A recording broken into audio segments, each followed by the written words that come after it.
Welcome to this week's Resistance Download. The topic is today. When is today? Well, it's today.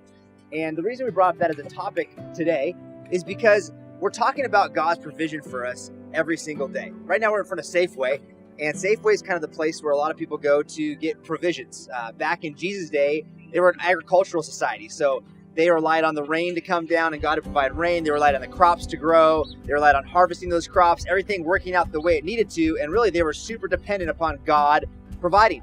But nowadays, we go to Safeway, we go to, whatever Food Max, we go to whatever grocery store, Trader Joe's, to get our stuff.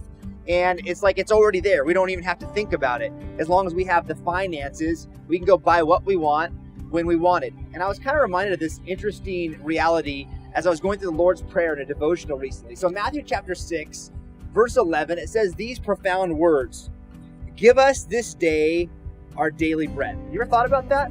Give us this day our daily bread. Another person paraphrased and saying it may more accurately mean, give us what we need for each day, or even give us what we need for tomorrow. This sense of that God is the one who ultimately provides for our needs. I mean, think about how often do you and I worry about provision? We worry about having enough money for school. We worry about having enough money for rent. We worry about having enough money for our cell phone. We worry about having enough money to get stuff for someone's birthday. We worry about, the list goes on and on and on and on. And really it comes down to an issue of trust.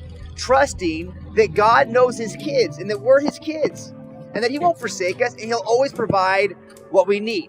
Now, sometimes he won't give us what we want because it may not be the best thing for us, but he'll always provide for us what we need. And that's what daily provision means. This kind of term that Jesus used actually comes from the concept of what happened with Moses and the children of Israel when they were in the desert. What happened? They received a thing called manna. And every single day, God provided exactly what they needed for that day. They couldn't keep it overnight because it would spoil if they tried. But each morning they could go out and they could gather what they needed for that day. And the only time they could get twice as much was the day before the Sabbath, their day of rest. And they would get twice as much that would last for 2 days. And that's the only time that it wouldn't spoil. So think about that.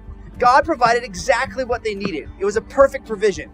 And the truth is, we can't negate that and say, well, God doesn't do that anymore. I don't get manna. Of course, you're not going to go in your front yard, scoop up some dew, and have these wonderful little, wafers that you're going to eat. But all the same, God provides for you, and he provides for me as we trust him. The Bible says, trust in the Lord with all your heart. Lean not on your own understanding. In all your ways acknowledge him, and he will direct your path.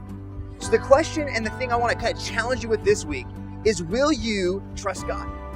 Will you trust him each day to provide for you and not worry about the future days?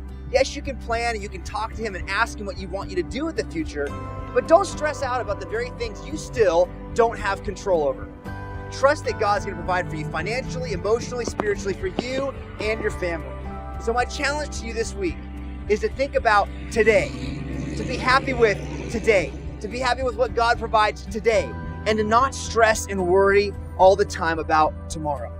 Because if God can take care of you today, that means he can also take care of you tomorrow when tomorrow becomes today. I love you and believe in you. Have a great week, and I look forward to seeing you next time.